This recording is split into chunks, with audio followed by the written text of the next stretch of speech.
Ese ujya wumva bavuga ngo umuntu yabaye kaburabuza? Uyu munsi tugiye kurera hamwe inkomoko y'insigamigani yabaye kaburabuza. Uyu mugani bawuca babonye umuntu w'ikirushya muri byose, aburabuza abo bari kumwe nibwo bagira bati yabaye kaburabuza. Wakomotse kuri Sentasi ya Rugema mu Bwanacyambwe, ubu ni muri Kigali n'ahagana mu mwaka w'1700. Uwo mugabo bahimbye kaburabuza yabayeho ku ngoma ebyiri zikurikirana, iya Cyilima Rujugira n'iya Kigeli Ndabarasa.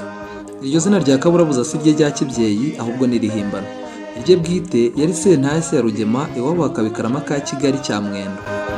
Igihe kimwe rero u Rwanda rwigeze kunesha Ubugesera, bumaze kuneshwa hasigara abanyarwanda bake bo kubuyobora. Ubwo rwagabaniraga n'u Burundi kuri Rubavu, abanyarwanda bamaze kwikubura, abarundi babwendaho igice kinini cyane, babageza ku rugabano ruri ubu ngubu. Haciyeho iminsi mike Ubugesera bumaze gutsindwa, Ndabarasa arima abugabira Sentasi ya Rugema. Nuko Sentasi ajya mu Bugesera arabuyobora, ararundisha ararabukirwa, inka bamurundiye n'izo bamurabukiriye azihera Abanyabugesera. Abantu mu Bwanacyambwe babonye ko Sentasi agabanya Ubugesera bihutira kumukeza. Bageze Ubugesera basanga inka zose yabonye ziragiwe n'abantu baho, izindi yarazibagabiye, bapfa gukubitiriza bamugumaho. Haciye iminsi mwene wabo wa Sentasi witwa Muhoza aramubaza ati, ko ndeba ibintu byose wabyihereye Abanyabugesera, nka rubanda rw'iwacu rwaje kugukeza ruzamera rute?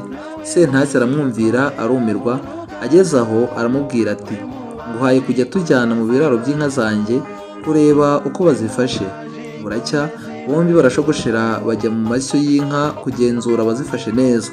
Ariko Sentasi we icyamugenzaga si ukureba uko inka zifashwe, ahubwo ni ukwiyenza ku Banyabugesera kugira ngo abone urwaho rwo kubanyaga ashobore kugabira ab'iwabo mu Bwenecyambwe. Nuko batangira urugendo bajya mu biraro. Batungutse ku kiraro cya mbere, umushumba amurika inka basanga zifashwe neza. Sentasi abuze ubwoba bwo kumunyaga, atara impamvu yitoza ubusa, yisindikiza ku nka zidakemuye ubusenzi n'izidakanye amatwi n'inyana z'inshuke zirishana na za nyina. Umushumba amusobanurira impamvu, Sentasi azibuzemo urwaho rw'ikinyago, aramwitegereza n'impuzu ahagatiye atera hejuru ati, ntukampagatirire impuzu mu nka, ngiyo mbwa, ati nako zivemo. Ubwo wabaranyazwe hagabana uw'iwabo mu Bwanacyambwe. Bakomeza urugendo. Sentasi na Muhoza batungutse ku wundi mushumba, nawe aramurika basanga inka ari nziza. Sentasi abuze uko amugira, amushorera mu bibazo by'akaburabuzo nk'ibya wundi wa mbere.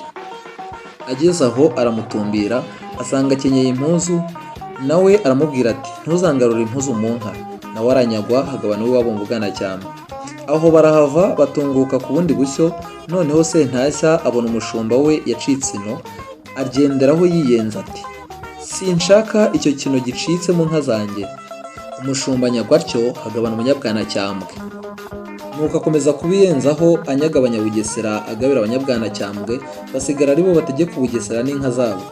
Nibwo rero Abanyabugesera bamwumva izina rya Sentasi bamuhimba irya kaburabuza rirahama, kuko yababurabuje bose abataraho impamvu zo kubanyaga agira ngo agabire bene wabo bari bamwatamiriye ku byo yagabanye, bakabivukamo amata y'impundu. Kuba kaburabuza ni ukuba ikirushya. Ngayo nguko. Niba ushaka ko dukomeza kubana, kanda subscribe kuri uyu muyoboro mugari kugira ngo tujye dukomeza tubane neza mu buryohe bw'insigamigani ndetse n'amateka y'u Rwanda. Niba ufite igitekerezo cyangwa wifuza indi nsigamigani twavugaho, wayandika muri comment section, hanyuma ubutaha tukaza gukora insigamigani. Ngayo nguko. Naho njye nitwa Dukundimana Aime Frederic.